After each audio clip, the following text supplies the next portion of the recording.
Today, I had a wonderful conversation with my good friend, Steve Hall, who you guys might know as Revive Stronger on social media. And his podcast is also called Revive Stronger. He has honestly one of the best quality podcasts in the fitness space.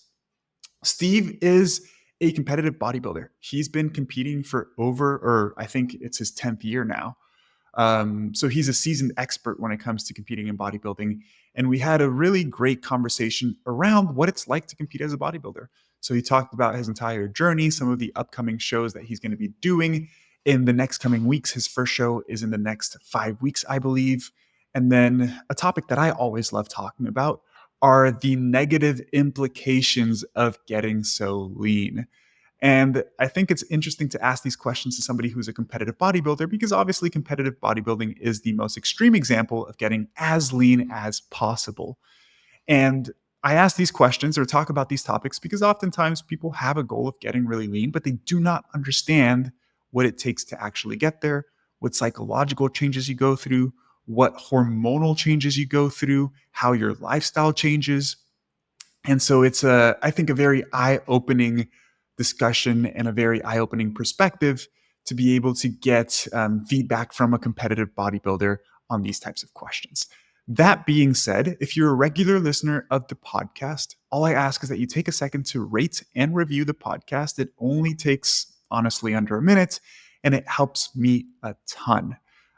If you're listening on YouTube, just give it a thumbs up and subscribe to the channel as well. With that said, let's go ahead and jump right into the episode. I hope you enjoy it. Steve, what is up, my man? Thank you for being here today. It is my absolute pleasure to be here, Joey. As our last discussion on my podcast, I really enjoyed that. I enjoy your content, and it's my honor to be here and invited on your show. And no, of course, it's an honor to have you here. One of my closest friends and my business partner, his name's Bernardo. I'm not sure if you follow him or not. His name's Coach Bernardo. He is a massive fan of yours, and he was geeking out when I told him that I was going to be on your podcast. And him and I had a conversation afterwards, and I think I told you this when we were ending the episode as well, that I was so impressed by your ability to ask great questions. I think that's a trait that is really important as somebody who interviews people on a podcast, but it was just very, very enjoyable. And you did a great job of asking questions about me and getting to know me a little bit better. And I just wanted to reciprocate that and get to know you a little bit better. And as you and I were talking off air before we started recording, you're going through contest prep at the moment and you're getting ready for a show. So I want to learn a little bit more about your competitive history, what you're going through at the moment. And I think that will also help the listeners understand a bit more about maybe we can call them psychological struggles, or maybe you don't struggle at all. We'll find out during the episode of getting so lean. How does that sound? Yeah, that sounds great. I do know Coach Bernardo. I follow him. Great guy. His content's really good. So it's nice to know that he was geeking out over that. It always feels strange to think people would think that way about me, because that's how I feel about everyone I bring on the podcast and other people. And yeah, I appreciate the props on me asking good questions. I'd hope by now that I do, but still it's nice to know that I do, just because the podcast has been going, 7 years or something, 400 plus episodes. Kind of crazy. Definitely improved since the start. But yeah, I'm definitely excited to talk about comp prep and the struggles of that, kind of the physiological, psychological side, all of it. This will be my decade of competing by now. So I first competed in 2014. So it's been quite a journey. That's a long time, man. That's exciting too. You're obviously a seasoned expert in this. To touch on what you mentioned, it's funny, the geeking out thing, because I feel the same way. And I haven't been doing the social media thing for that long. I think I'm going on year 5 now, year 4, year 5, around there. And obviously when you do the social media thing, you get opportunities to meet people that you've looked up to for a long time. And I always geek out. I'm like, oh man, I get the chance to talk to this guy and that guy. And it's like really exciting and fun, right? You feel like a kid in a candy store. But it always feels awkward for me when I can notice that people feel that way about speaking to me. And I'm like, I'm literally a dude. This is just a room in my house. I just make videos here. But it's cool that we have these kinds of opportunities nowadays. For sure. I get it. Every time I have a consultation with like a prospect client, I'm sat here with this setup. So they're like, oh, I'm like, yeah, I'm interviewing you for the podcast now. So they're like, oh, this is so surreal. Yeah. I love the setup, by the way, man. The lights are Yeah, great. appreciate it. Yeah, it's taken a while to get to this point as well with bodybuilding careers. Taken a while to get to be semi decent at that, and same with this sort of setup. It's taken a while to get to this point. Yeah. Let's get into it, man. I really want to know, even if we take it way back into your childhood, what got you into bodybuilding? How did you get started? Yeah, great question. So, oh gosh, let's say this is a very long story. If I start all the way back to what got me into the gym, I'll start with what Do actually it. got. It's fine. I'll start with what got me into actually bodybuilding, because before that, I was just my mates went to the gym, so I was like, "Oh, what are you doing?" So I went to the gym with them. I didn't really have. I remember having a cable and free weight split. So like one day I'd do cables, the next day I'd do free weights, and that was my split. And then I'd chuck in some sprints here or there, but I didn't really take it seriously. I just thought, hey, yeah, lift heavy things and maybe I'll get better. And my friends were interested in doing it as well. So that was like the start of things. I remember buying my first protein powder and it wasn't even flavored. I bought it from like a pharmacy and I would hide it from my friends. So I was like, I'm kind of cheating, aren't I? So I'll like drink it in the toilet in the bathroom. Whereas now it's so normal to have these sort of supplements all very available. Creatine's still apparently cheating to some people and they don't understand it, but most people understand whey protein at this point. I don't know. You could argue that a lot of people don't. But regardless, the time I really got into properly bodybuilding was actually at university. So I started getting into the gym just before I was 16. I say that because I know in the UK, I don't know if it's still that rule, but you were meant to be 16 to be allowed to train with free weights. Otherwise, you're deemed too young. I'm not exactly sure what the reasons were, Yeah. but I know I was like, oh, I'm almost 16. They're like, okay, fair enough, you can train. But when I went to that time until university, I was still like not really knowing what I was doing. I was just going to the gym and thinking it's kind of like people who quote unquote eat clean. They think if they eat that way, eventually they're going to lose fat and it's just going to come to them. It was the same with the gym. I was like, if I just go to the gym and I kind of train hard, I'm just going to get results. And I mean, for some people that works, but they're the genetic outliers who just like are gifted in that sense. And so when I was at university, again, I remember I kind of trained first thing in the morning. And then before my dinner, I would do like sprint hit intervals because I was like, I'm gaining the muscle, burning the fat. Like I was very obsessed with these things. Like I was very consistent and I'd always be at the gym, always doing them, always pushing myself hard.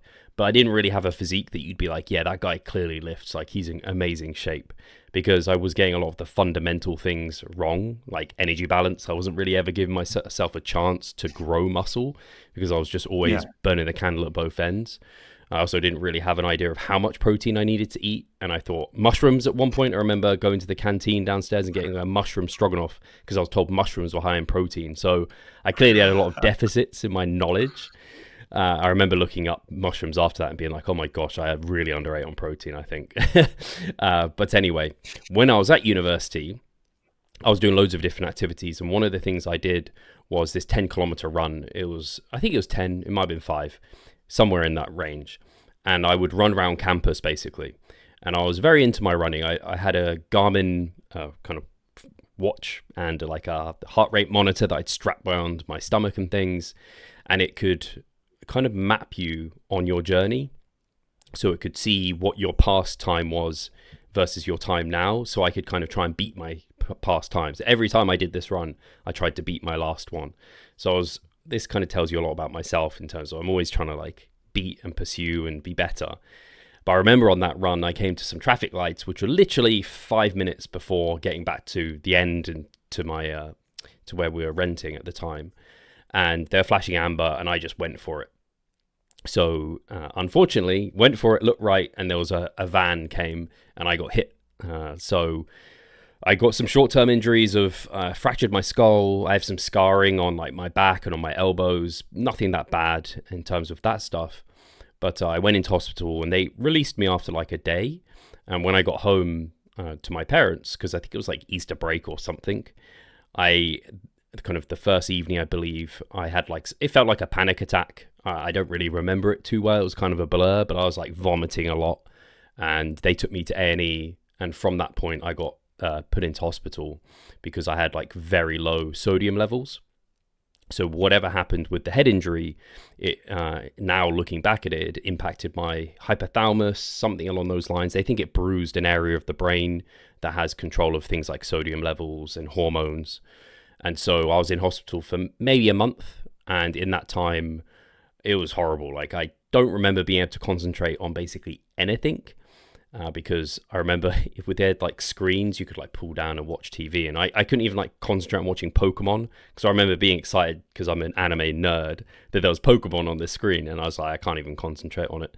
I remember asking my mum to bring in all my like papers to revise, because I knew after Easter I had exams. I was like, I can't possibly even concentrate.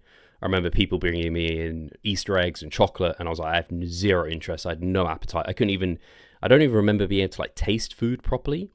So I was just laid up in bed, basically not eating. And that's a great way to lose tons of muscle mass. Not that I had tons to lose either, but I came out of hospital and I think I lost I was using stones at the time. I remember I'd lost like 2 stone. So that's like 20 pounds or so. And so I'd lost a significant amount of weight. And I wasn't big by any means at the time, but I came out very, very skinny. And I was super underconfident on coming out too.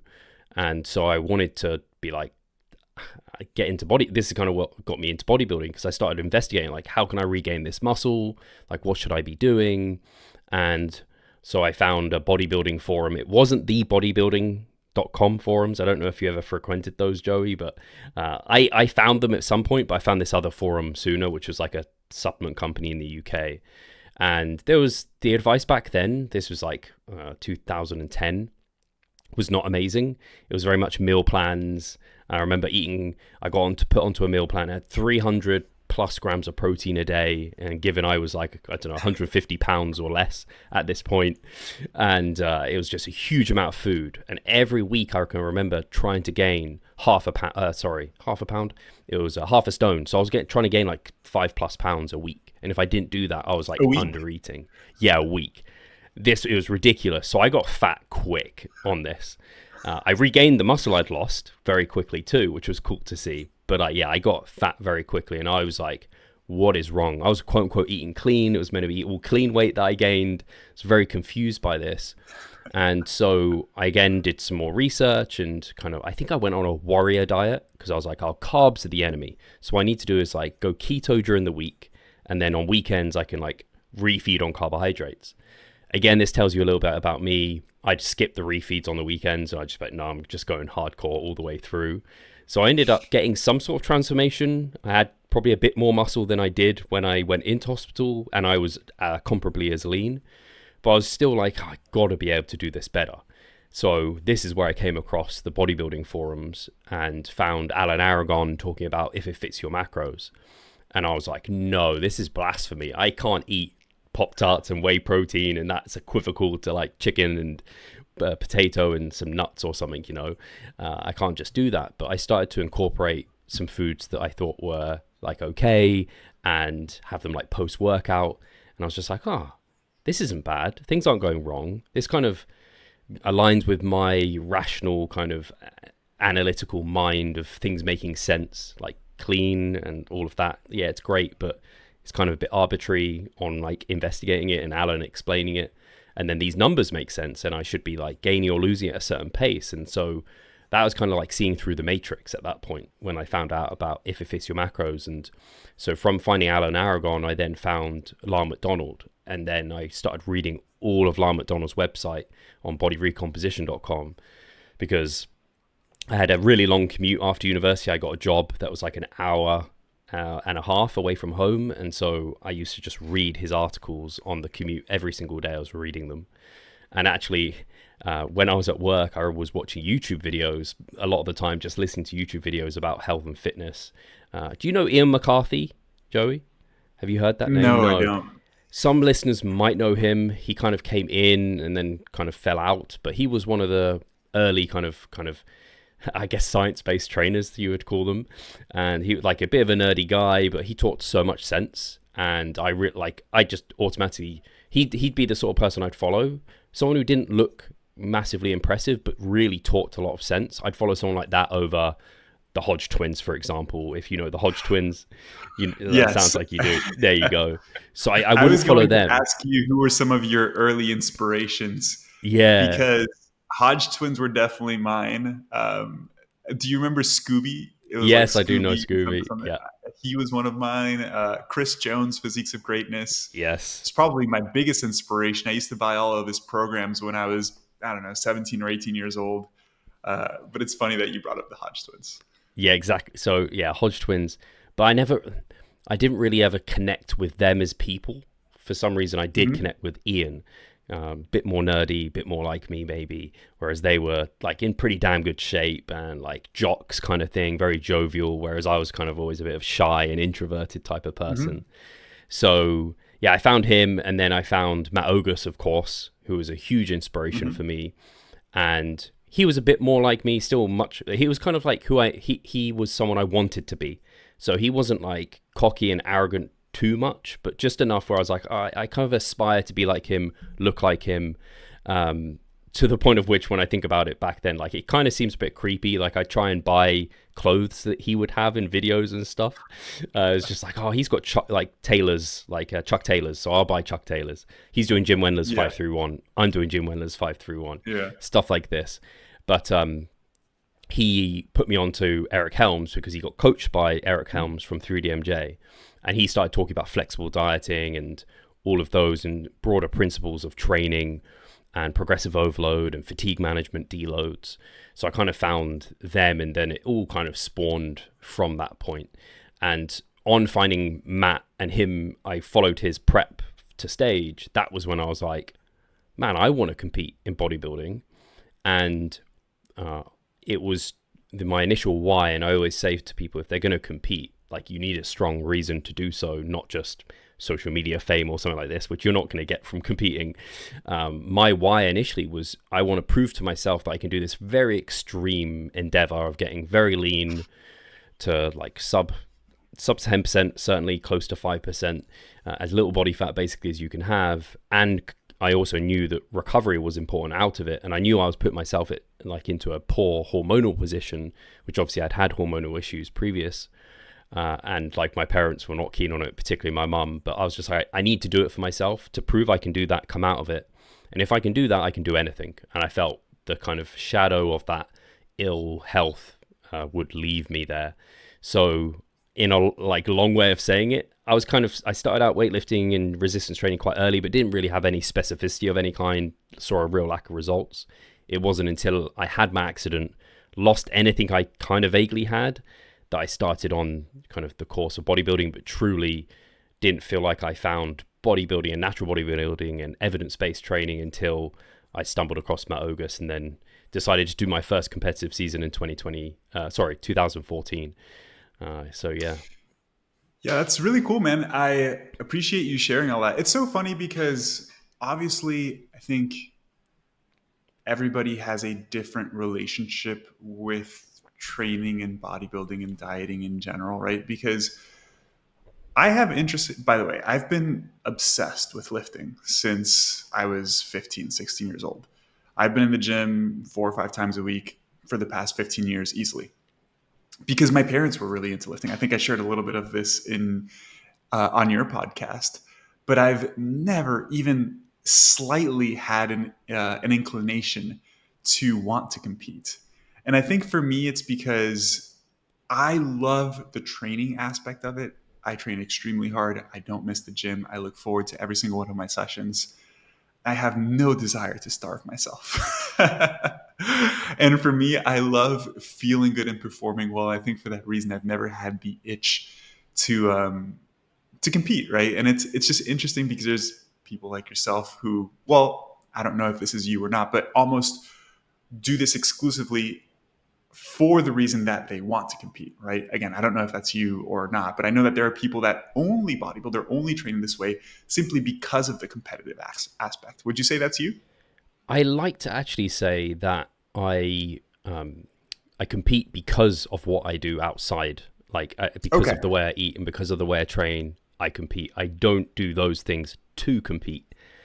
Hmm. Now, it's sometimes I even thinking about it myself. I think there might be some things I do that you'd say, I'm not sure you would do that, but at the same time, I'm not sure. But certainly the first time was definitely, and like, yeah, most of my time I think is I compete because of what I do with my training nutrition. I don't do my training nutrition to just compete. Yeah, I think if you do it that way, it could lead to quite a short competitive career.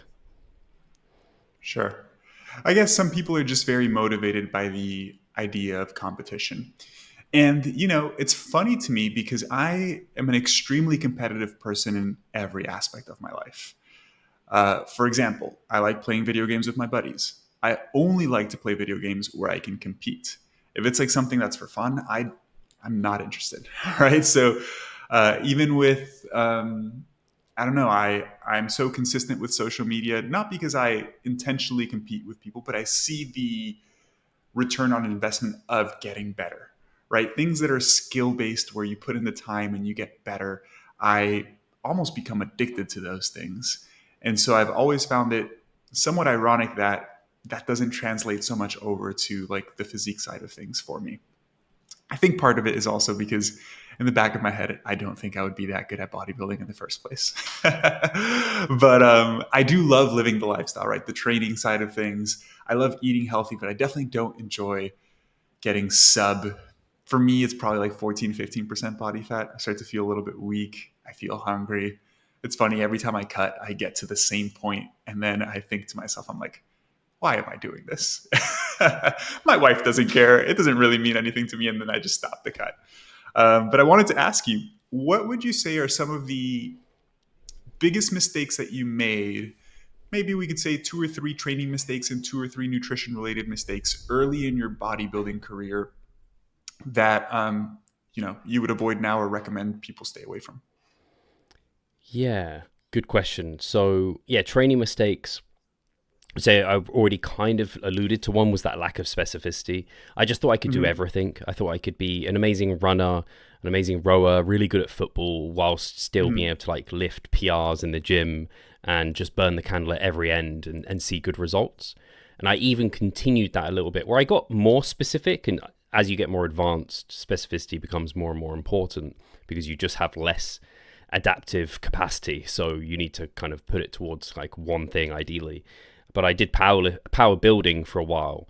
But I think the key with power building is you have like an emphasis and a de-emphasis. It's like, yeah, I mean, if you're going to power build, either hypertrophy or strength is more on the front or back burner. Whereas I was just like trying to do both. And I was like, I'm not really getting stronger and I'm so fatigued from all the strength work. I'm not really getting bigger and it just wasn't working for me. So definitely a lack of specificity, which is, I mean, it's like the first principle of training. So that definitely harmed my results. And then a more recent or semi-recent one was kind of a extreme technical focus. So in terms of pristine technique, so every rep needed to look the same. And that's content you'll see online. It's like your first rep should look like your last rep. And I think there's something to that. But there's also the person who, if they, I don't know, their knee comes in an inch, or like, oh, they use a tiny bit of momentum, or it was like, because it's a resistance profile is not perfectly matched to their strength profile, they get a grinding point and they're like, oh, failed. And it's like, I know you were just getting into the good reps. So I definitely was there for a while where I was too focused on this pristine technique and almost took the ego so far away from what weights I was lifting. I put it onto technique and had an ego with my technique of it had to look this certain way. Whereas now I'm definitely not there anymore. And then the other way I went was getting a bit hyper focused on volume and knowing that there's a dose response relationship between volume and hypertrophy. The more I can do and recover from, the more growth I should theoretically see. But thinking that kind of leaving some reps in the tank was just as effective as going to failure. And so I'd leave reps in the tank to be able to do more volume. And so I'd leave reps in the tank, volume, my quality of effort was just substandard. So I look at it, oh gosh, it's kind of embarrassing. And I can't even believe it's actually true. After my 2017 comp prep, I was like, my back needs to come up big time because it's a weakness for me. And I worked up to 70 sets of back How many? per week. 70, 7-0. 7-0. Yes. I was training it every session with like over 10 sets. And it was just like Oh my goodness. complete overboard. And I was like, how did I think that was the right thing to do?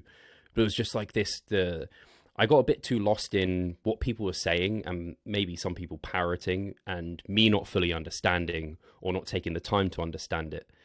And so, yeah, I think that's always been something that's hurt me, is thinking I know what specificity means, or what like a Mhm. volume dose response relationship means, and how hard I need to go and stuff, and not really listening to my body. And so I've kind of gone through, I think probably when you start lifting, you just listen to your body and you just go for it. And then you get into the books a bit, and then you realize, oh, I should listen to my body a bit more again. And so you kind of, because that's individualization, is like truly what your body is telling you. So I'd say those were three mistakes I made with training for sure. I can go into Yeah. nutrition unless you have anything to ask. Yeah, I'd love to chat about these a little bit more because I've made some similar mistakes. When I told you at the beginning that I used to purchase all of Chris Jones' workout programs, he was a big proponent of volume. And for him, it worked, man. Like, obviously, he had an incredibly impressive physique and he would do 20 plus sets for a muscle group in one session. And I remember distinctly, since you mentioned back training, I would do one of his back workouts was 4 sets of each of the following. It was an overhand grip pull down, a 4x10, a neutral grip pull down, a 4x10, and then an underhand pull down, a 4x10. And then you would follow that up with the same variation of grips with a rowing movement. And I remember being like, I don't know, I was probably like 18 or 19 years old at the time doing that. And obviously, you get a massive pump, right? And just feeling so good. But I think back on it now and it's like, it's just so silly. First off, you're doing 12 sets of 10. Obviously, the intensity is not there because you're using the same weight for all of those sets. Um, it's funny, man, because I almost, I feel like you and I share this information to hopefully help some people avoid these mistakes. But I also feel like making these mistakes is just part of the journey and learning from them as well, right? Another massive one I made, and this one really hurts me like deep at my soul because my legs are my weak point. And for years, I found excuses not to train legs. And my main mistake was I grew up playing basketball. I was like, I train my upper body and then I play basketball. That's enough to grow my legs, of course, right? I'm jumping around, I'm running, like that's training legs. Obviously, it's not. And then I'm also very tall. I'm 6'5". So I think that's close to like, I think it's like 1.95 meters or something like that. So super close to 2 meters. Um, Anyways, point is that I found every excuse under the book not to squat. And then I found the video on YouTube. I can't even remember who it was. Some guy, literally just a random person on YouTube. And he was like, if you're over 6 feet tall, you should not squat. I was like, all right, this is enough proof for me. So I'm not going to squat. And I would leg press and stuff like that. But learning how to train with appropriate intensity for the lower body is really difficult. And so for years, I really didn't progress much with lower body training. And then I saw a video by Chris Jones years after that. And again, not really like evidence based at all. But this got me back into squatting, where he was mentioning the same thing, where he was his legs were lagging, and he was just seeing this massive guy in the gym doing leg press. So he was like, "I'm just going to leg press to grow my legs." And then he had a conversation with the guy, and he was like, "You shouldn't be doing what I'm doing now. You should do what I did to get here." And I squatted for years. And then Chris Jones was like, and so I started squatting, and my legs grew. Obviously, I know that you can grow legs with leg press, but I saw that video, and I'm like, man, I should start squatting again. And then I started squatting. And it's just funny how like we all go through the same mistakes throughout the years. Yeah, I get it often when you talk to. It's always guys for some reason, but I play football, so my legs are quite big, and it's unfortunate because I think some people really lack the understanding of how much body fat they hold in their legs. They're like, "Oh yeah, my legs are Yes. lean," and it's like, yeah, I mean, you're like they can hold a lot of body fat and look fine, but Yeah. they're certainly not lean. Or I play rugby, so I have like big thighs, and they're totally taken care of. It's like, oh, I don't know. Can't see any quad definition whatsoever. Not even a little bit. Yeah, but I definitely had the set. I think most people probably with leg training have that lack of intensity for them because they just suck. It's hard, so It's I wouldn't be difficult, man. surprised. Especially if you go into those very deep ranges of motion, right? Nowadays, I pretty much don't barbell squat at all because when I barbell squat, I think it's just my biomechanics and my build. My quads never seem to be the limiting factor. My like midsection and my core give up a lot sooner than my quads do. And so I'll finish a set because I have a hard time staying upright and I start collapsing. Right. So I pretty much stick to, for quads, it's hack squat, leg press, pendulum squat. Those suck so much, man. They're so tough. What are some of your go-to quad-based movements? You name them there. Although, so hack squat, we have people will be able to, especially like hardcore gym goers. You'll be able to relate to this, Joey. Like all machines aren't built equal, is what I'm trying to say. Yep. So I trained at the gym. People in the UK will know this huge chain, and they have matrix machines, and they are not very good machines. The hack squat is actually not bad, but the leg press, at least the one I had access to, was terrible. So I just couldn't use it. But a leg press now that I have in my gym is fantastic. Like the foot pad has the like angle, and I can get crazy Is it deep. Arsenal? No, I don't even know what brand. It's called Unique, actually. I think it's a really old school leg press that probably doesn't exist anymore, because that's what my gym's like.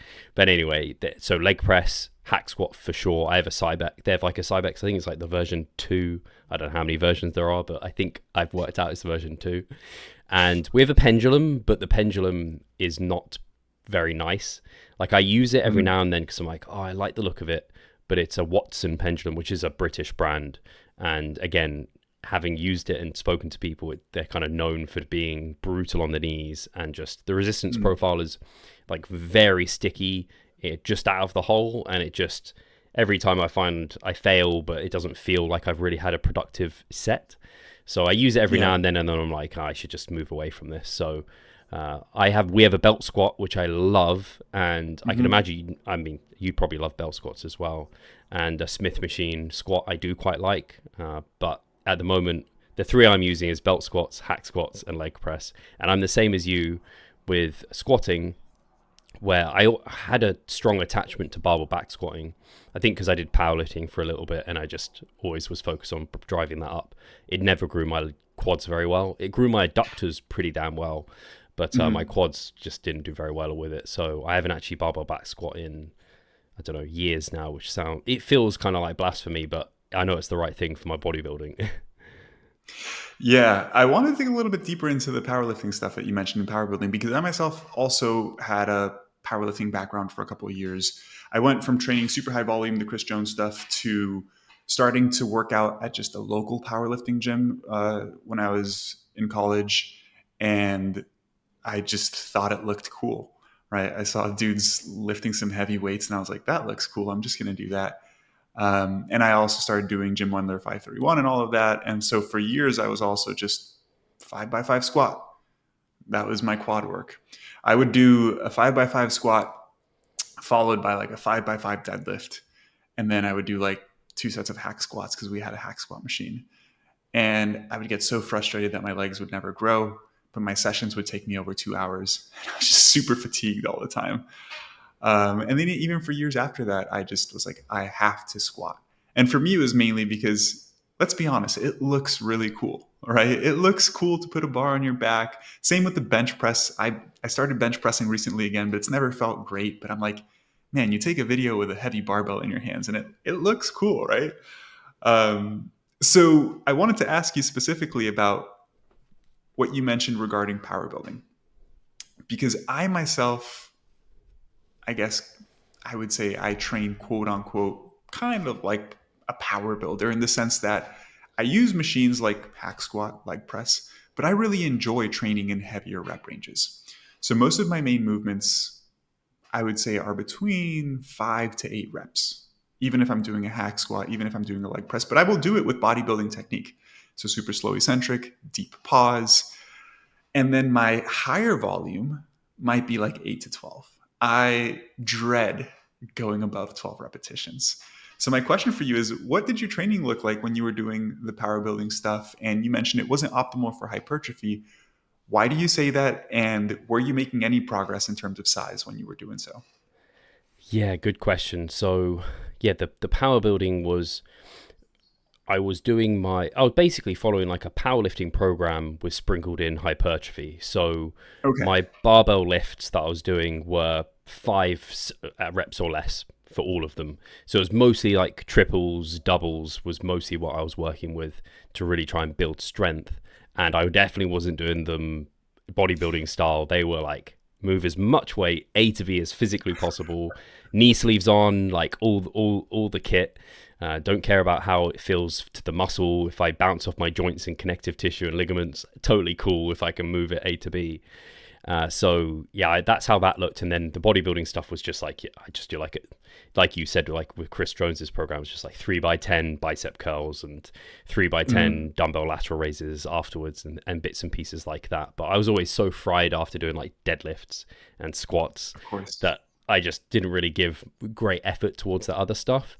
So yeah, those lifts, what ended up moving me out of powerlifting was a couple of things. One was I got quite bored, especially when I went and I did a powerlifting meet. And so the build up to that was like specificity really occurred, and I chopped out like any quote unquote fun stuff.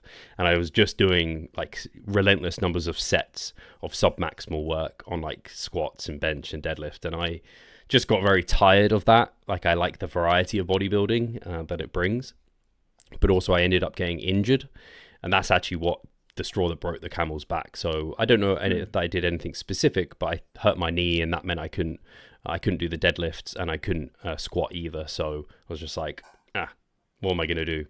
And so I just decided, I'm going to, rather than do a powerlifting meet, I'm going to do a bodybuilding show. And so after that, I was just like, okay, I'm sold on bodybuilding now. I'm going to keep going down that route rather than going down the powerlifting route. So yeah, when I was doing powerbuilding, the thing is, I remember also at that time, because this is always a great example actually, where people say things don't work for them or whatever it is, but they're forgetting other variables that also impact their results. So I don't remember paying attention to my sleep. I doubt it was that terrible, but I wasn't paying attention to it. Again, nutrition, I was really trying to stay very lean. I had the whole P ratio thing in mind. So that's actually one of my nutritional mistakes, was trying to stay lean, because that would enhance my partitioning ratio. I'd gain more muscle than fat with the surplus. And I'd also try and gain really slowly. But my window for gaining was like 5 pounds. And so if my weight just like water weight, whatever, just spurred up, I'd be like, oh no, I have to cut down. So I never really fueled my training properly either. So I probably would have gained some muscle with that power building style, but I certainly wasn't in a good position to be able to capitalize it. And my powerlifting stuff was really like strength focused and wasn't probably contributing much in terms of volume towards actual mechanical tension, hypertrophy based stuff. So yeah, that's where that was. So when you say power building, that almost sounds like still just powerlifting. Essentially, yeah, more powerlifting. Yeah. I think I'd love a like dictionary definition of power building, what that actually is, because what you're doing sounds like, I'd kind of just name that like hypertrophy training biased towards like slightly lower rep ranges with some barbell lifts. Hey guys, some of you may not know that I'm the scientific advisor for a supplement company called Outwork Nutrition. I help with the formulation of new products to help ensure that they're effective and backed by science. Unlike many other supplement companies out there, we don't rely on exaggerated claims or flashy marketing tactics. Instead, we let the science speak for itself. We take pride in formulating products that deliver real results, helping you achieve your fitness goals in a meaningful way. If you're in the market for supplements like protein powder, pre-workout, or recovery products, make sure to check us out at outworknutrition.com. And as a thank you for being an avid listener of this podcast, use code Joey for an exclusive discount at checkout. You can find the link to our website down in the description of this podcast episode. Remember, our goal is to empower you with science-backed supplements that truly make a difference. Choose Outwork Nutrition and elevate your fitness to new heights. Yeah, it is, I wouldn't necessarily even intentionally call what I'm doing power building. It's just the way that I enjoy training. Yeah. Especially for lower body movements, man. I have such a long way to go in terms of range of motion because I am so tall. And not only am I tall, I'm lanky, right? So I have really small joints. I have a really narrow waist and I have long legs. So for me to get to the bottom of a hack squat takes me like 3 seconds, dude. So just thinking about doing over 10 reps on that, it scares me. I just don't want to, right? And not even that. It's like, I think I may have a little bit of ADHD, and when I train, I like to be very focused on every repetition. And I've found that when I do about 6 to 8 reps on my main movements, I can really focus on every single repetition. And when I go for higher reps, I almost start finding myself, maybe this might just be an excuse, but I start finding myself like cheating and going a little bit faster to just get through the reps because I'm like, I know I have this many reps left to go. And I almost get a little bit of like internal anxiety and my heart rate starts to go up. And it's like, come on, you got another 10 reps, right? Whereas 6 to 8 seems very manageable and I could really focus, slow down, and train intensely. But I can definitely relate to what you were saying in terms of fatigue sometimes.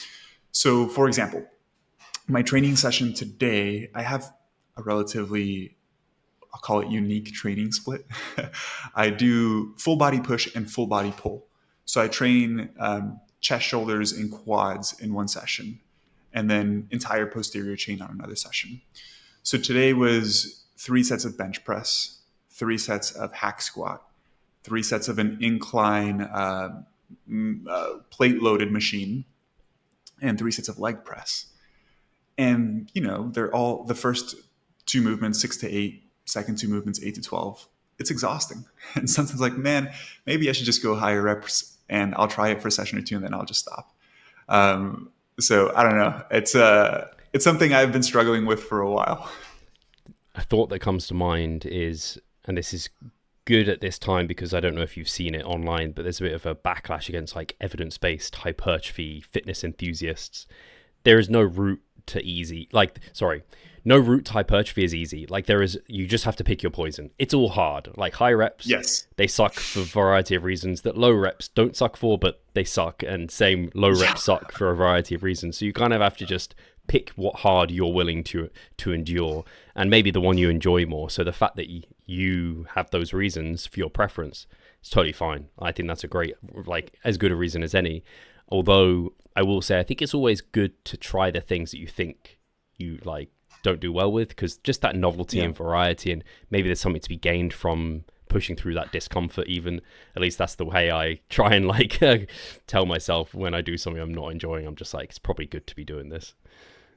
Yeah, I think it's the same, varying rep ranges is the same sort of concept as varying exercise selection, where theoretically it's not necessary, but can confer some benefits, right? Especially maybe if we say that variety might have a small impact on progress. It's, you might do an exercise for 8 to 12 weeks and then you do a new exercise. And it's just exciting for those first 3 or 4 weeks, right? So maybe you push a little bit harder. I think varying rep ranges is probably similar to that. It's tough though. I might push 12 to 15 because of your recommendation, but above that, man, I don't know. I'd been running, it's funny, we're talking about hack squats. I'd been running there were 15 to 20 rep sets I'd been running for a while, but I decided to try and bring it down to 15 or less because I was like, in my head, as I get leaner, more glycogen depleted in general, probably higher reps maybe aren't going to be as productive because I just don't have the capacity to benefit from them as much with the reduced glycogen. But I've been battling with it now, and I'm like, actually, I'm going to reduce the load and go higher reps again because it's just like my body's telling me it likes higher reps. I see my average rep range would probably be like 15. It's like the average reps that I tend to hit, whereas yours is probably like 10. I just think it's I think often your body tells you what you need it to, and so not always, like some people, their preference doesn't take them to where they need to be, but if you're a hard like getter like yourself, you like hard training, then quite often like you can follow that feedback. Yeah, it's also, I kind of blanked on what I was going to say here. The thing with the lower reps, like the first rep feels super hard, right? So psychologically, it's like, man, this first rep feels super heavy, and now I have another 5 or 6 of these. That's tough. I was talking to a good friend of mine recently, and he varied up his style of training fairly recently as well, where he was training in lower rep ranges with relatively slow eccentrics, deep pauses. And since we're talking about hack squat, he also just transitioned from going into lower rep range, maybe 8 to 12, to now like closer to 20 reps per set. And this is the part that maybe is something that I disagree with a little bit. I was watching some of his training footage that he was posting. I'm like, yeah, man, you're getting 20 reps, but like the quality of each rep is not nearly the same as it was before, right? Like not going as deep, moving a lot faster, not pausing in the deep stretch, which we could argue intensity and proximity to failure with good range of motion is probably the most important thing, right? But it's funny how some of these other variables tend to change in relation to how you're training related to rep ranges, exercise selection, all of that good stuff. But I think we've talked a lot about this, and people listening are probably a little bit bored about hack squat, even though I could keep talking about hack squats forever. I think you do make a Nutrition good wise, point, though. yeah. I will just Nutrition stop wise, talking what would about you it, though, say? otherwise I will go into like the weeds of this Yeah. discussion. What would you say are some of the bigger mistakes you've made nutrition wise? You mentioned something related to P ratios. What else? Yes, so definitely trying to stay lean for the sake of P ratios. And now, just so that people are aware, what I focus on now is very much the body composition that's going to drive the best performance in the gym. Because when I think about what is causing muscle growth, the match that lights the fire for muscle gain is the training. So if you're doing anything that's getting you to move away from the most productive training you can do, it's not a wise move. And I'm not saying people should get fat as hell. That's probably going to lead to like poor well-being, poor sleep, poor endurance in the gym, worse recovery. So there needs to be like a cap. But I think a lot of people would do better to focus more on that than trying to stay lean for the sake of P ratios, which has been debunked. There's actually a paper in the Mass Research Review where they looked at sumo wrestlers as, I forget what the body fat was, but it was like 30% plus or something, and they're just as good P ratios as someone leaner. So it was like, hey, partitioning ratios is really not something you need to be worried about as a trainee. Other mistakes, I would probably say, I don't know if this is a mistake, but this is something I got hyper focused on, was this just hyper focus on trying to be optimal. And so something, I don't know if you've heard this, Joe, is like a high carb approach to mass building. So go higher in carbs, because higher carbs are less likely to be stored as body fat, and they're insulinogenic, so that's like anti-catabolic, and so that could be more hypertrophy potential. And so going high carb, low fat is ideal for mass building. And I did that for a long time, where I was quite strict about it, and I kept my fats pretty low, and it just led to unnecessary restriction. And I think anything in your diet that leads to unnecessary restriction is just not a good thing, because I didn't see the purported benefits, because I just don't think the amount of insulin that carbs are producing at that level is going to have any significant impact on results. And then you could even argue having a certain amount of like saturated fat and fats in your diet could be better for testosterone and like good in that regard. But it just made my diet less fun and less sustainable, and also harder to get in as someone who already struggles to gain weight. To then have the restriction on fats, which is the most calorie dense macro, it just didn't help my results at all. So it cut out quite a lot of potential avenues to be able to gain weight. And so since relieving that and like having things like olive oil, avocado, nuts, and relieving that and like having things like olive oil, if it's just psychological, but this theory made it much more enjoyable. And so that's definitely one mistake I made, was like trying to focus on extreme, like high fat, low carb. No, the other way around, high carb, low fat. Then another nutritional mistake, I definitely made the early mistakes of focusing on like clean and dirty foods. That was one I definitely made, to the point of which I always use the example of, I took a meal of Tupperware to my cousin's house because I wasn't willing to eat the food that they had available. And for no other reason that it was like, there are good and bad foods, and I can't guarantee they're going to have my good foods there, so I'll make sure to bring them. It was just very unnecessary, really like poor relationship with food. And I think I went through a transitional period of not really being like, I came across flexible dieting and I was doing if it's your macros, but it was just switching one restriction with another. So I was restricting myself to good and bad foods, and then I restricted myself to particular numbers. And so I remember going on holiday to the US, and I was like, this is amazing with my parents, because we're eating out at restaurants, and I was like, but we have to pick restaurants that have the macros available so I can fit them in my macros. It's like crazy to think that my parents are like working around me to go to like an Applebee's, because you could get the macros there, but not the pub next door or whatever it is that is equally as good or better that they wanted to go to, just because I had some sort of orthorexic need to meet these specific numbers. So I've definitely learned and evolved, and it was great my girlfriend has helped me a lot with that, because she's vegan as well. And vegan dishes are just a kind of minefield to try and estimate or know what's in them. So that just forced me to relieve that kind of needing to know everything, and being comfortable just being like, it's going to be around this. And that's in line with my goals, and I can adjust if I need to. And being okay with not being like on the dot with everything, which is unnecessary anyway, because as you know, nutritional labels can be off by large amounts in terms of the numbers Yeah. they give you, and you're not accurate with your expenditure each day to that degree. So why would you need to be that accurate with your intake? So just be comfortable with that degree of inaccuracy. So yeah, those were a couple more that I definitely made. Yeah, I was going to say, little did you know that the Applebee's calorie count is probably not Yeah. even close to what it actually is.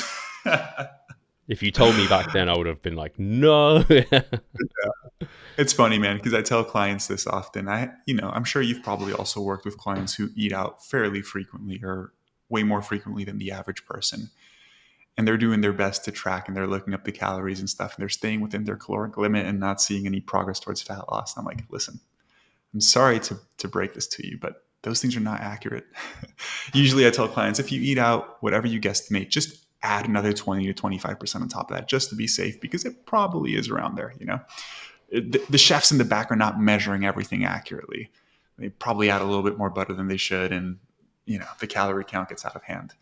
Um, I was going to share earlier, because you were talking about trying to gain, 4 to 5 pounds per week, which is absurd. I can't imagine how uncomfortable you probably felt.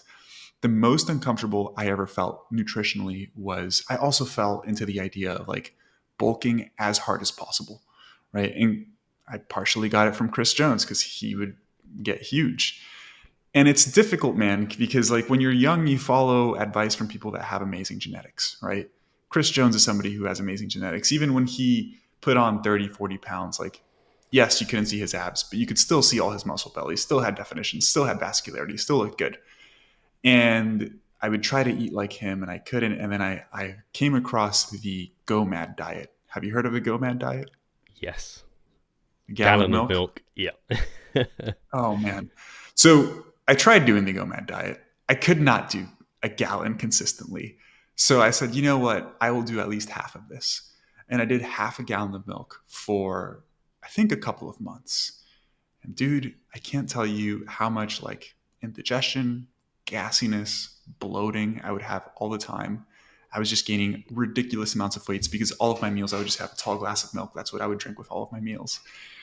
And it's funny how like blissfully ignorant you could be to things when you're young as well. Because I would see myself gaining all this weight, not getting any stronger in the gym. And I would only really be able to bulk for like 2 or 3 months because you just gain so much body fat. And I was like, no, this is the way it is.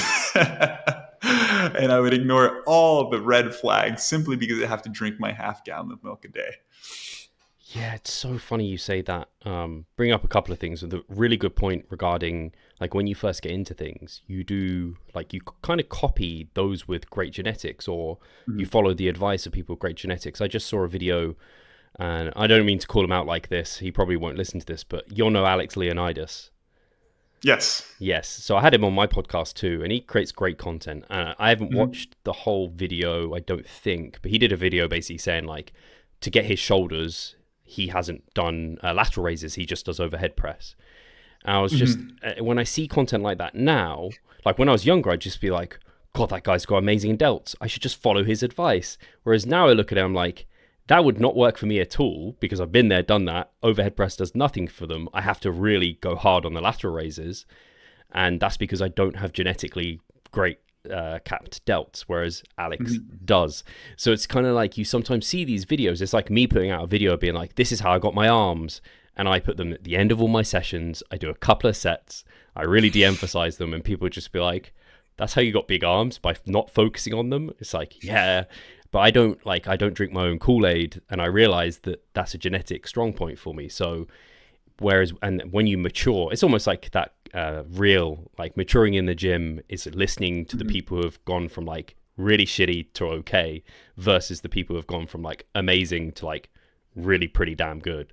Or I don't know, Yeah. that was a bad example, but you know what I mean, Yeah. where Yeah. the people to actually listen to is like people look at Brad Schoenfeld and they're like, do you even lift? Because he's not a huge jacked individual. He's still jacked, but people look at him and they think, oh, how's he like the most knowledgeable person on hypertrophy when he's not the biggest? It's like, because that's not how it works, dude. Yeah. Yeah. It's tough, man, because I've also gotten those comments from people, and I could care less when people comment on stuff, but it's like, man, I have some good, useful information you could use, or you could just ignore it because I'm not the most jacked dude in the world. I was checking out your post that you made the other day, Steve, about your history with competing and the fact that you didn't win your first show and then you came back and still showed up, and you don't know how you're going to do at this upcoming show, but what you know is that you're going to give it your absolute best, right? And what I wanted to ask you is, what's kept you motivated throughout an entire decade of competition? And beyond that, how has your maybe mindset or psychology, other words that come to mind, how has your psychology changed around competition? Really interesting question. I'm going to go for the second question first, if that's okay. So psychology. So when I first competed in 2014, I was so ignorant to the competition.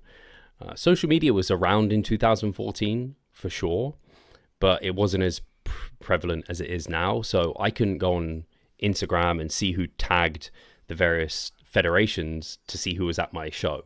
So when I got to my show, I had no idea who I was competing against. I also had just really no idea what judges were necessarily looking for. I was just like, yeah, I need to be lean and like hit some general poses, but I didn't know the symmetry round, the muscularity round, and how to like position myself in terms of like the art of posing to be as competitive as possible. So when I went into my first show, yeah, I was so ignorant. In fact, I was so ignorant to the point of which I know I got marked down because I didn't shave my armpits. Anyone listening, if you're going to compete, shave your armpits. Apparently the judges don't like hairy armpits. And in hindsight, yeah, it looks a bit off. It's like a general, like it doesn't really hide any detail, right? It's a bit of a strange thing, but it's like the rest of your torso's hairless. Get rid of that too.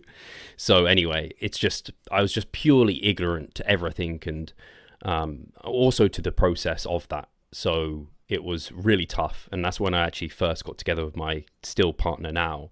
And it was tough on us because I didn't know what it would do to my hormones and libido and lack of interest in any of that and lack of energy. So that was really tough on us. So yeah, going through that was where I was at. Whereas then my second season, I really lacked any sort of expectation because I didn't do particularly well in my first season, and I was under no assumption that I was some genetic phenomenon or anything like that. I knew I was very average, but I wanted to do better and just see where I was at. And then I did better than I ever thought I was going to do in that season. So I ended up qualifying for finals and going, because I only did novice shows my first season. So then went into open, managed to place in some qualifiers and therefore get to finals, and then place at some finals. So that was like, wow, like I can actually kind of do this thing. And then going into my next season, I learned a lot during that 2017 to 2021, and I applied a lot to my physique. So I actually managed to gain like 10 pounds of stage weight during that time. Oh, wow. So it was one of my most productive periods of gaining for the longest time. And I went into that season with not any real expectations again, but as I started to do shows, I won my second show of that season, the qualifier, and it just felt so good. I almost hate saying it because I'm very process oriented. That's what's kept me going, and that's what I care about. That's what I tell my clients to care about.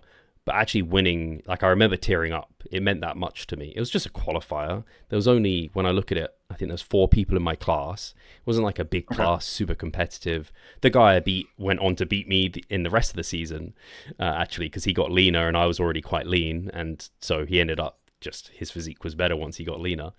So anyway, that season kind of felt a bit mixed because I started to really learn what happens in bodybuilding. So as an example, I was meant to place top 3 at like a WNBF show to be able to then go to WNBF Worlds. I came 4th, and that crushed me because I was so sure that I'd be able to get a top 3. But I got an invite to Worlds anyway. They were like, you're of the caliber, we want to invite you to Worlds. So I went to Worlds and I came 2nd at Worlds. You kind of think, well, in the UK you came 4th, but at the Worlds you came 2nd. How did you pull that off? It's because it depends who turns up. Because the best didn't turn up to Worlds. There was only 4 of us in my class at Worlds. 2 of them were decent, but they wouldn't have placed in the UK show. And the guy that won was, again, good. He's now gone pro, actually. He was very good. But it's kind of like, it just made me realize what the competition is. Like, it's who turns up Mhm. on the day. So you can win some shows, you can lose some shows because just better people turn up, or the judges want a particular look or whatever. And it's just so out of your control. But that season, I started to gain like almost expectations of myself and then feel disappointed when I didn't get the outcome that was just out of my control.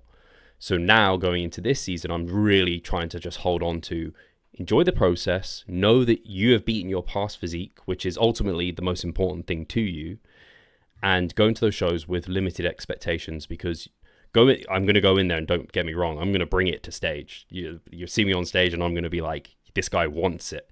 But by no means am I expecting I'm going to take this or I'm going to win this, or like if I come third, I'm not going to be upset. If I don't place, I'm not going to be upset. I just know, hey, the competition must have been really good that day if I didn't like place as high as where I would hope. And again, people are like, oh, you're going to go to WNBF Worlds. I'm like, if I qualify, and they're like, if, like, you're going to go pro this season, you're easily going to qualify or whatever. And I'm just like, no, like, the competition is high. Like, and now social media, come back to that first point, I'm so abundantly aware, and I keep really close eye on it too because I enjoy it. But I know I've been looking at like every qualifier that's gone, every show that's gone by, who's been winning, how good do they look, people I know who I'm going to be stepping on stage with. I'm just like, oof, damn, this is going to be hard. And that gets my competitive side going, which you probably really enjoy, Joey. But it's also, I'm abundantly aware of like how important some things are towards bodybuilding and how abundantly out of your control they are, like genetics. What is your clavicle to waist to like quad sweep ratio? This is supremely important for doing well. You could see there's people called giant killers. Like Sean Colorida is a giant killer. He's IFBB, but you get guys, I've lost to guys who are 20 pounds lighter than me on stage because they just are put together so nicely. It's like, hey, this isn't just how much muscle do you have on your frame and how low body fat you are, those objective metrics. It's not at all. There's some artistic elements to this and some subjectivity to this. So yeah, my mindset going into it is just understanding the sport better now, whereas before I was just completely ignorant. And it's also just got so much more competitive, which is great. But people who are winning shows 10 years ago wouldn't be winning shows now. I think the landscape has evolved. People are way smarter now with doing it. Like there weren't so many abundant resources to know like how to not screw up your peak week, for example. That wasn't available. So hopefully that answered the second question of like how my Yeah. mindset has kind of evolved surrounding competition. Yeah. When I asked the mindset question, I was really thinking about like, are the reasons you compete nowadays the same reasons which made you start competing? Yes. So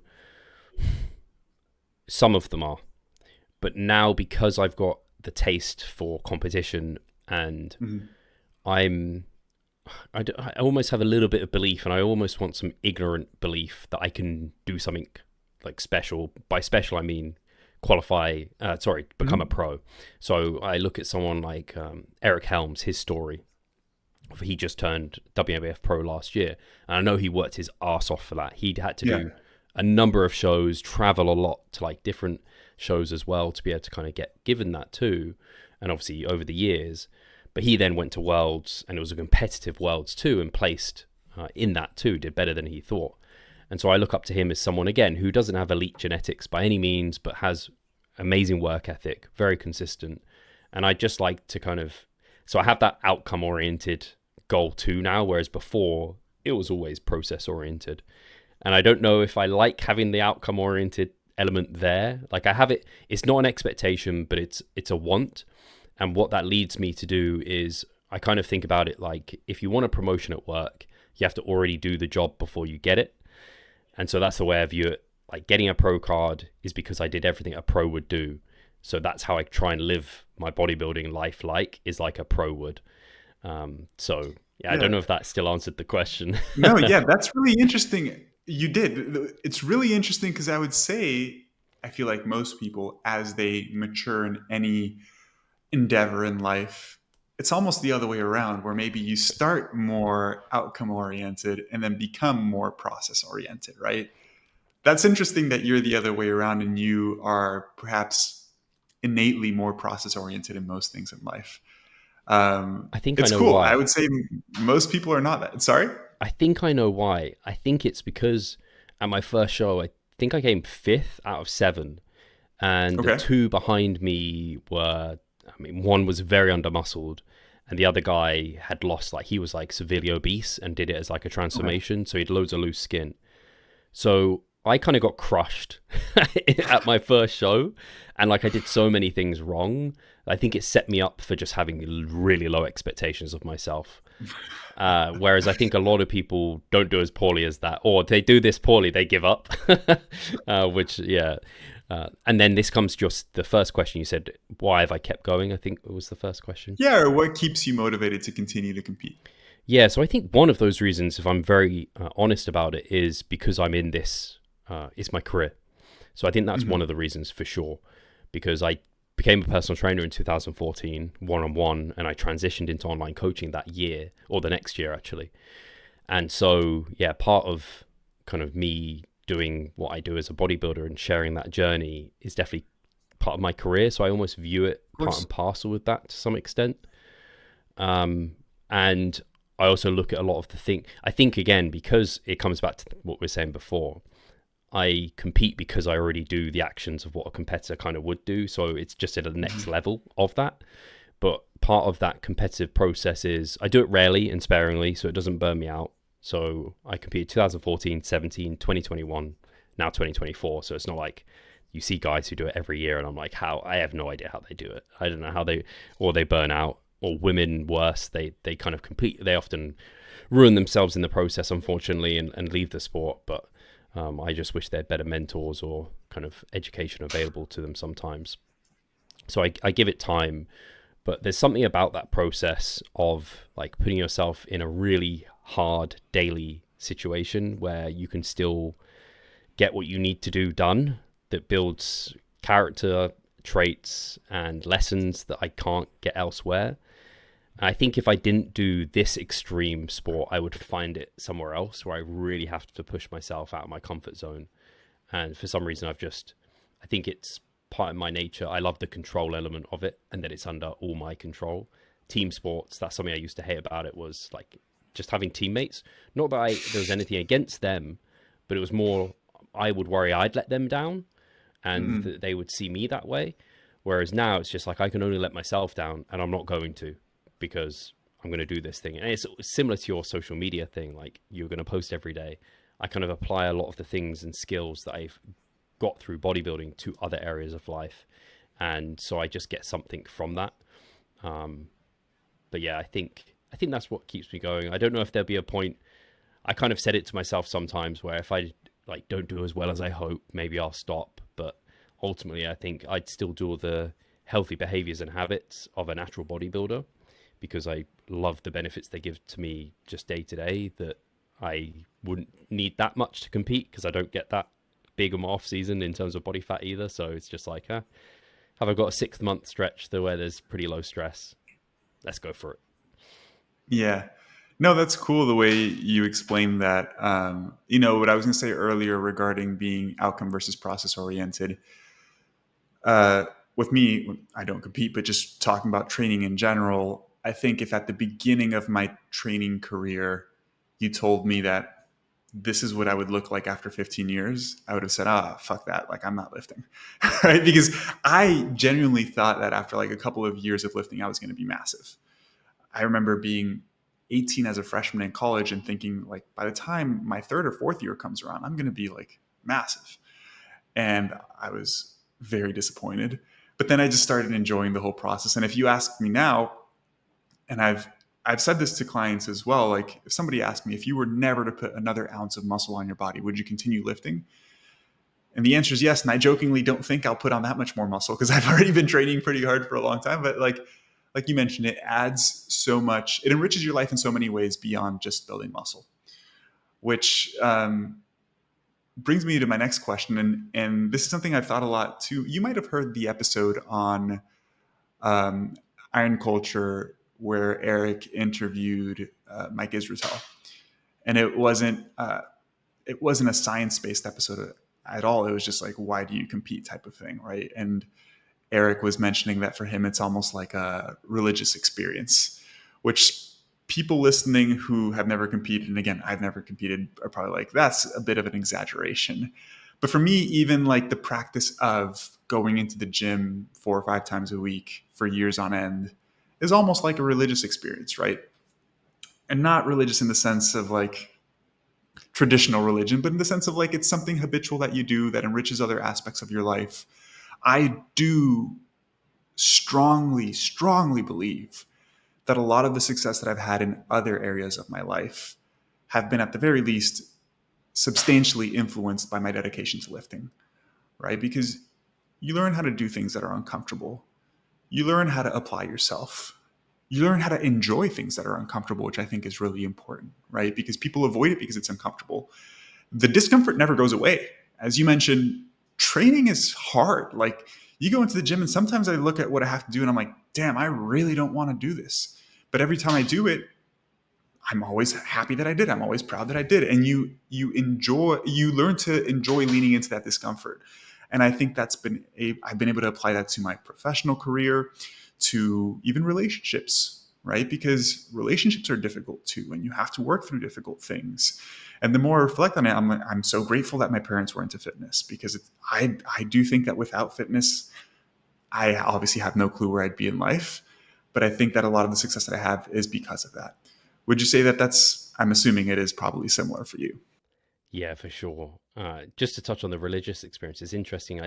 I did watch that episode. It was a while ago now, but it just makes me think of things like Ramadan and like Mm-hmm. Lent, like various things where it's like they abstain from whatever for a period of time. And I mean, it's like a severe form of that in some ways, because it's like restriction of calories for such an extended period of time into an extreme position. So I do think probably part of the reason they have those elements of their religion could be why, I don't know, some of the benefits you get from taking it to stage condition. But definitely, like you said, the bodybuilding's taught me to be like skeptical. It's taught me to problem solve. It's taught me to like focus on science and evidence and kind of weighing things up. It's also taught me like individual differences between people and that sort of thing.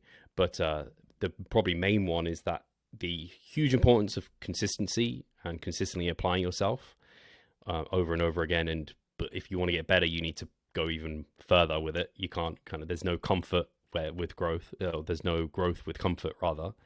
And then the delayed gratification, like you said, at this point you're consistently going in knowing that maybe there's pounds of muscle left to be gained, and you don't know when you're going to see them necessarily. So it's like you have to just be comfortable with the fact it's going to be slow going and fall in love with that process. Again, to social media, it probably was this way for you when you started.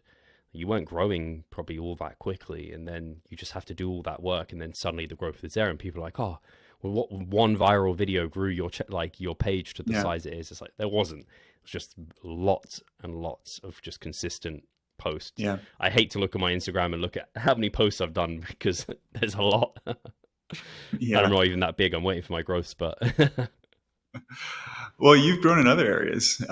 Your podcast is a super highly respected podcast in the fitness space. I think when it comes to, it's funny, we're going a little off topic here, but when it comes to the whole social media thing, I wish I would have started with a different avenue than Instagram, because I think Instagram is like, it's cool, but it's hard to build deep connections with people on Instagram. And it's not till like really a year and a half ago that I started to focus on this, doing the podcast, writing emails. It's like myself writing them in like first person and making more in-depth content. So if I were you, I would not envy the Instagram stuff at all, because it's funny. We all look at like the stuff that we're not doing well and be like, man, I wish that was growing more. Um, I wanted to ask you a personal question, if you don't mind sharing. What's kept you as a natural lifter for so long? Yeah, so uh, I think the main influence for me is probably environment. I know I'm very easily influenced, I would say. I feel that way. Like I'm very Same coachable. here. When I trust someone, like I will follow their guidance. And I've had my kind of gurus within like the fitness space. Like Matt Ogus was like my guru. I followed everything he did because I trusted him. He had great results, so I just followed it. So I'm very good at like following when given orders. And Mhm. so if I had people in my close network who were like, trust me, bro, and I trusted them and they were that way, I could have gone down that route. However, I will say I am also not on the extreme end, but I'm pretty risk averse. Like I'm quite an anxious person. I don't like putting myself in like risky environments or things like Mhm. this. So I have never smoked a cigarette. I've never done like any drugs apart from caffeine or whatever, you know. So I'm very risk averse, and yeah, little things make me anxious that most people are like, oh, that's Mhm. not a problem. So I think that's probably kept me that way. And then I've got everything I needed out of natural bodybuilding that I think the enhanced would give me. So like Mhm. the eating, the process, like all of those elements, I've gotten those all out of it. And I think I'd just be a bigger me, but Yeah. enhanced with the negative health issue, like consequences that would come tag along with that. And I don't think I'd be any better of a bodybuilder in regards to like, I don't think I'd be more competitive enhanced in the enhanced scene than I am natural in the natural scene. I think I'd probably be pretty similar. So from that perspective, it just never really made sense. So I think those are the honest reasons. One thing that I don't know how interesting this is. It's a bit of a a bit of a tangent. I shouldn't say side tangent. It's just a tangent. Was when I had my head injury. I don't know if you know this, Joey, but the part of the hormonal issues wasn't just sodium. Once I recovered my sodium levels, I uh, developed gynecomastia, which I didn't know it was gyno at the time, but I had the lumps under my nipples, and I was like, it was super uncomfortable. I felt really bad about it. Obviously, I'd gone through this bulk too, so I like wasn't sure what it was, whether it's like man boobs, you know, just fat deposits. But I got them checked out with an ultrasound. They did the whole like gel of my nipples. Mhm. They're like, you've got gyno. Did a testosterone test, and my testosterone was like through the floor. So estrogen was much higher, hence the kind of gyno there. And then I got prescribed TRT.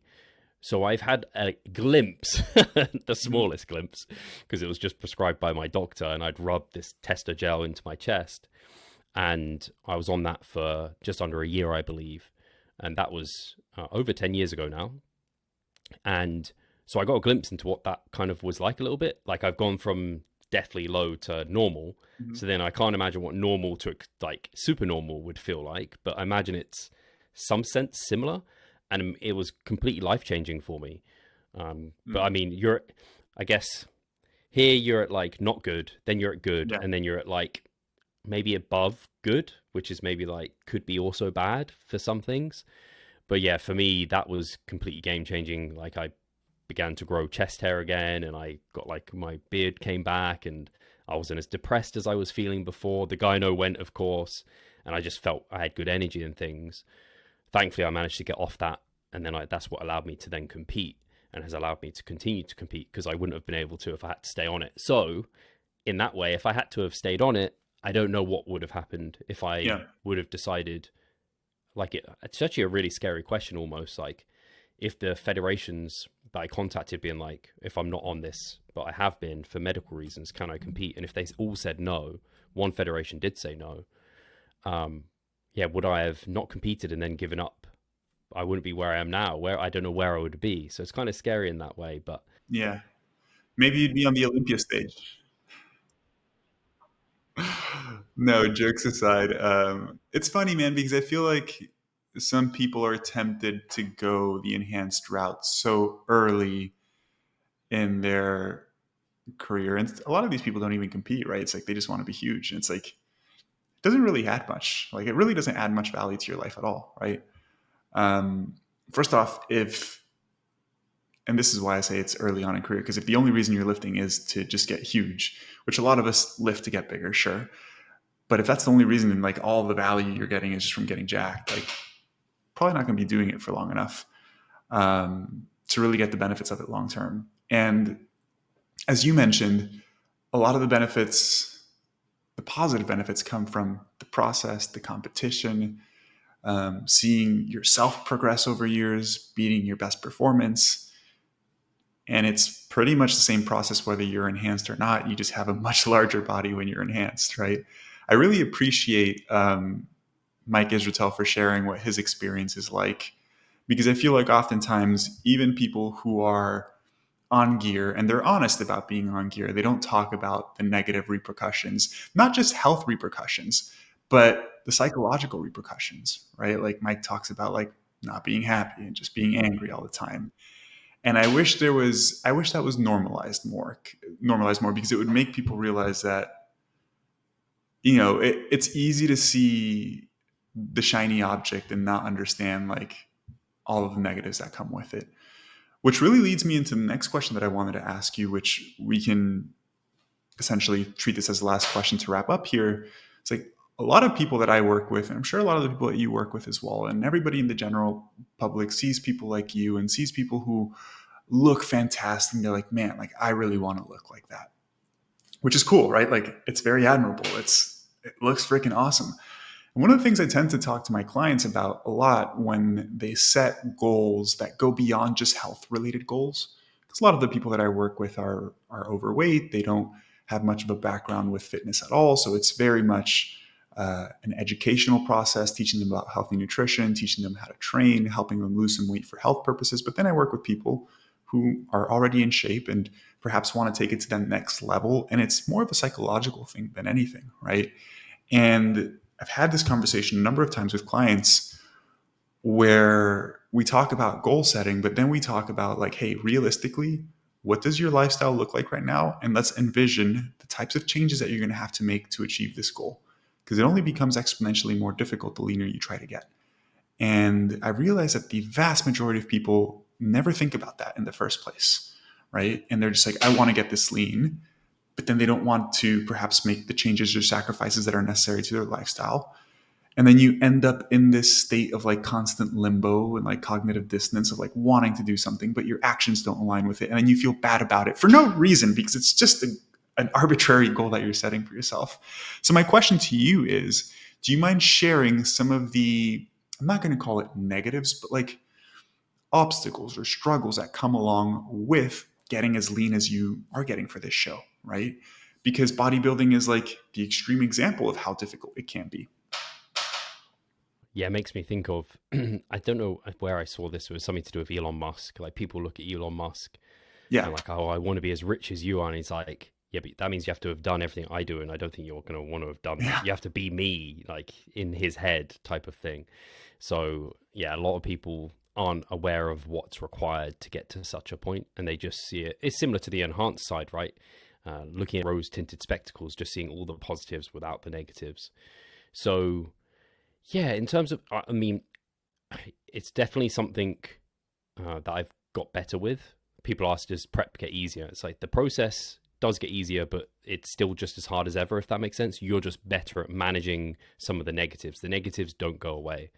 So some like really obvious ones is like loss of libido. Like that will happen for the majority of guys where suddenly you'll just realize, oh, I haven't really thought about that for a week. And it's like, that's not normal for me. Like normally, like it's an every other day thing or whatever it is, this will go. And that has knock-on consequences to relationships. Like I said, my first comp prep with my still partner, like we weren't aware of that. I wasn't aware, she wasn't aware. And it just went, and it kind of gradually happens. And I wasn't really thinking about it, but she was. And so that became like an area of conflict. So it's something that you have to it's not just impacting you, it's impacting other people. So that's definitely one area that plays a role. You also become quite apathetic. So you just start caring less about everything, which is not a very nice thing. I can actually remember, again, I go to my first season because that was the extremes of I was ignorant to everything. And so I just let everything come out in terms of, now I know I'm apathetic, so I have to be a bit more than myself, if that makes sense. You become lesser of yourself. It's like yourself, but on battery, like your phone on battery saver mode. You can only do so many functions. So you lose a lot of these. But in that first prep, I was doing one-on-one PT. After I finished, and like a month later, I talked to some colleagues, and they're like, Steve, I thought you just didn't like me at all, but you've really changed these last like few months. I was like, I felt so bad. So I did not think I was being rude or like dismissive or like all of those things, especially me. Like I'm one of those people that's normally very caring about that and very empathetic. But yeah, you Mhm. become apathetic. So you change as a person, basically. Like little things, you become much more irritable. So my gauge is always, when does my dog start really irritating me for things that don't normally bother me that much? So on a walk and she sniffs something, now I'm like, come on, like I need to go on for my walk. Whereas before I'm just like, yeah, it's cool, I can stop, it's fine. Whereas now it just becomes more irritable. I use the example of my partner eating, which is normally fine, but now it's like, you sucking your fingers, god damn, that's like a 10 out of 10 annoyance now, whereas before it was like a 5 out of 10. So you have those little things. Everyone knows hunger is part of it, but Mhm. you get to this point where most diets, you can kind of tackle hunger with various hacks. So you can increase your Mhm. food volume, you can increase your fiber, you can make food a little bit less palatable, but you get to the point where it's unhackable, where if you go too high with food volume or fiber, we're talking off air, I have a fiber limit because I know I'm tempted to just go for very fibrous foods. But when my fiber goes much above 50 grams, or actually if it goes above 50 grams, I'm cooked. My stomach is in bits. The next day I'm uncomfortable, I'm bloated. It's not a good move. So you just are going to be hungry, and you just have to get comfortable with that hunger and not try and tackle it like you maybe had previously. Sleep is normally negatively impacted. It's typical to wake up like 2-3 times a night to pee. I've had times waking up 6 times a night. My sleep hygiene wasn't as good as it is now, so I'm hoping that doesn't occur. But then you get all the knock-on consequences of having terrible sleep, and that's doing everything right to still have pretty poor sleep because the body's just stressed and it wants to be up hunting or whatever. So you have all those knock-on consequences too. And one of the ones I hate is just like they call it prep brain. So you aren't as good at recalling things, your memory gets worse, you become less intelligent, essentially. You're not as good at performing.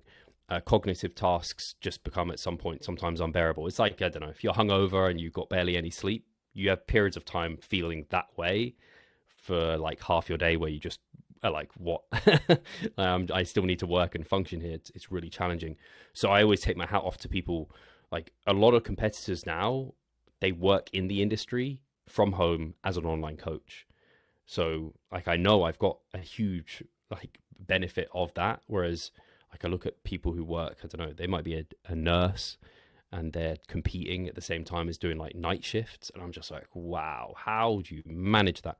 But you'd be surprised how the human body is just incredible. That's part of what I find like fascinating about competition and everything. It's just how plastic the human body is and how it will recover.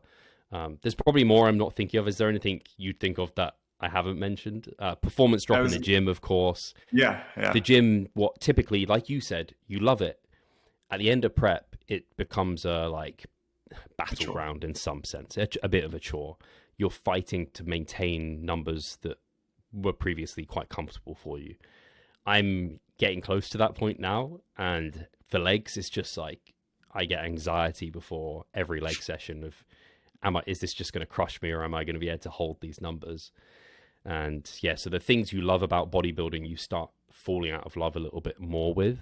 And then obviously I've not even gone into it. I don't suffer from this particularly, but lots of people get into like poor binge eating behaviors, quite Yeah. extreme like negative eating behaviors and a relationship with food.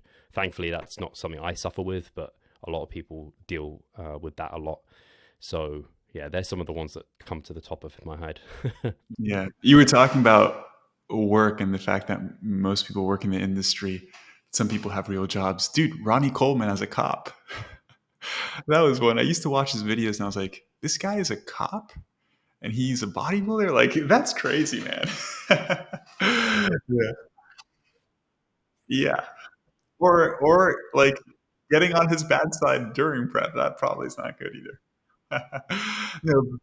It's such a bad combo, more irritable and apathetic. So you care less about Mhm. others, but you're also easy to get pissed off. Uh, That got caught in the audio, unfortunately. But thank you for sharing those, man, because I think people don't understand the negative implications, right? And you're talking about like physiological and psychological implications, which obviously are exacerbated when you're at ridiculously low levels of body fat and you're practically near starvation, right? Barely eating much food for sustaining your normal physiological function, anyways. And I would say most people don't experience most of those just getting even relatively lean, maybe besides like hunger, right? Because like if you're in a deficit and you're not optimizing some things, you're feeling hungry. But how does your lifestyle change as well in terms of things you can and can't do when you are trying to get as lean as possible? Yeah, really good question because you what I follow is a flexible diet, but it becomes much less flexible the deeper into the diet that I get, where it is a case of hitting numbers. So, kind of as I mentioned, my girlfriend being vegan, me going out for a vegan meal at the moment is just not on the cards. There's a couple of reasons for that. One is it's hard for me to estimate those, so I'm not willing to be off by that much, because if I'm off by that much at this point, I'm not trying to run a wildly big deficit. So to stay in that deficit, I need to be pretty sure with my numbers. So I'm almost following a bit of a meal plan, like I have been for the last few months. Not strictly a meal plan, but my daily eating is very similar. So I can't risk being off by that much. But also, it just won't satiate me the way that I need it to, because I have my kind of foods that I know is managing my hunger well. Or the other thing is the digestive system slows down a little bit. And I just find people aren't as resilient as they typically are. So like at the moment, I've got bloating and I had a stomach bug like a week ago, and the body just doesn't bounce back from these things as quickly as it normally does. So you kind of want to avoid that. You have that slight obsession with your appearance. So also bloating and stuff just kind of mind fucks you a little bit, which isn't super fun. So yeah, being social is tougher. At the start of prep, it's kind of like any sort of diet at that point. You can still incorporate these things, but you still have to know, hey, it needs to be goal driven, so you can't go too off plan, and you can overestimate things, and hunger's not that bad at that point, so you're happy to do that. But as you get deeper, you need to be more precise. You're not as willing to adjust you don't want to add 25% extra calories on top because you're already starving. So like, I don't want to do that. So for me and my girlfriend, it's funny. We have a takeaway a week and we go out for a meal on a week. And it's just, we've still been doing that. It's reduced to just a takeaway. And my options of where we eat have really reduced. So I'm like, I'm willing to do these restaurants because I'm pretty confident with guesstimating those numbers. And we've been doing those for a while. So it's like at least consistent. But if she just wanted to like, I don't know, throw in a wild card, I'd be like, I'm just not comfortable doing that anymore. It's not worth it to me either. And then same with, actually, this is a good example too. My sister's turning 40 at the end of the year, but it's in November and it's between some of my shows. And I said, yes, I'd go to this event that they were planning. And I was like, in hindsight, I actually don't think I can, because one, I'm not going to be able to go and be free with food and eating or anything you're doing there. I'd have to bring my own food. And two, it's going to be a late night. I'm probably not going to be my best self or my best form. I think it's just better if I don't put myself in that situation. I hate that because I hate kind of bodybuilding taking away from life. I always like bodybuilding to complement it. But that's like literally the final week of like one of the final weeks of prep where I just need everything to be so. And so, yeah, it's kind of stopped me being able to do that. But I've done like weddings in prep and everything like that. They can be managed. It's just you are making, you have to make some, like, I don't like to call it sacrifices, but you're making decisions that lead you not to be able to do some things because they're not in line with your goal. So you go to a wedding, but you don't drink. You may be very selective about what food you eat, and you don't stay out partying all night. You decide to have a cap of 12 p.m. and then you're in bed because at least you get 6 hours or something, you know. Those are some of the kind of social things and relationship style things. Yeah. I mean, they are in many ways sacrifices, right? I know not wanting to use that word, but it really is it's a sacrifice. For some people it's worth it. For some people it's not, right? And I would say that your lifestyle sacrifices are maybe not even as drastic because you have been living like a bodybuilder for so long, right? And the reason why I ask this question, Steve, is because going back to the types of conversations that I have with clients, I've had people who have no aspiration of being a competitive bodybuilder. I always think of this one example that comes to mind, but I've had a number of examples just like this, where it's somebody who has a family, right? So they're married, they have kids, they're well off financially, they're already pretty healthy. Like definitely not single digit body fat, but you don't need to be single digit body fat to be healthy. Maybe, 15 to 18% body fat. They exercise regularly, they eat healthy, they sleep well, they drink maybe occasionally, and they have this goal of getting leaner and wanting to have a full blown visible six pack. And I have this conversation about, all right, what does your lifestyle look like? Let's not talk about your nutrition. Like, what does a week look like for you with your family? What do you do? And this one particular client's like, well, I like to go out to dinner with my wife at least once a week. I like to have a couple glasses of wine. We get to hang out. I go out to dinner with my kids maybe once or twice a week, and maybe we just grab something. He's like, if my kids don't finish something, I'll just eat it, or I'll eat whatever they're eating. And I'm like, all those things are great. Like, you don't have to change those things. But if you wanted to lose another 10 pounds of body fat, you probably can't have a couple of glasses of wine with your wife. You can't just be grabbing whatever your kids are eating. If your kid says, let's go grab some ice cream, you probably have to say no to that every once in a while. You probably can't finish work and watch a movie for 2 hours because maybe you have to go get some more steps in. Like, it's like, do you want to do those things? Right. And when you frame it that way, a lot of people are like, no, I don't really want to do those things. It's like, yeah, then forget about having a six pack. It's not that big of a deal. That's something I've been able to mature and realize this because that's something that I've struggled with for so long, man. Like for so long, I just wanted to look a certain way. And the funny thing is that I feel like the less that I focus on the way I look, the better I actually look, or the happier I am with my physique because I'm not so hyper fixated on it. But it's like, for me to have a six pack, I have to be pretty damn strict with my diet. And it's just not worth it, right? My wife's parents live down the road. We go to their house probably 3 or 4 times a week. We go there with our son because they want to see their grandkids, and we go there and they'll have like a chocolate bar or a little bit of ice cream that they bought for the baby or something. And when I'm cutting, I find myself just being like, oh no, I don't need that. And I don't have a hard time saying no. Like, it really doesn't bother me. But then I'm like, this is so stupid. Like, why can't I just have some ice cream and enjoy that time with my son, right? And that's when I'm telling you that I get to a certain level where I'm like, forget this cutting thing. It's not worth it. And it's so much easier to just be happy and content with where your body is at the moment. And I know that's a psychological thing and people struggle with it, but that's why I was asking this question of what does your lifestyle look like? Um, yeah. Anyway, Steve, I appreciate you a ton, man. Thank you for giving me some of your time and for coming on the show. It's always a pleasure to speak with you. Do you mind sharing with the audience where they can find you and where they can connect with you? For sure. Yeah, thank you so much for having me, and hopefully people have got some value from this. I'm sure they have. So Revive Stronger is where I'm at on Instagram. ReviveStronger.com has our coaching. It has the podcast. If they search the Revive Stronger podcast, they can find that on YouTube or on any kind of podcast provider. And yeah, that's the main things there. So thank you very much. Of course, man. And for all of you guys listening that want to connect with Steve, the links to all of his pages are going to be down in the description as well. As Steve mentioned, I hope you guys enjoyed this episode. If you listened to the entire thing, thank you for sticking to the whole thing as we rambled a couple of times through some different topics. I hope you all have a wonderful week, and I'll catch you in next week's episode. Bye.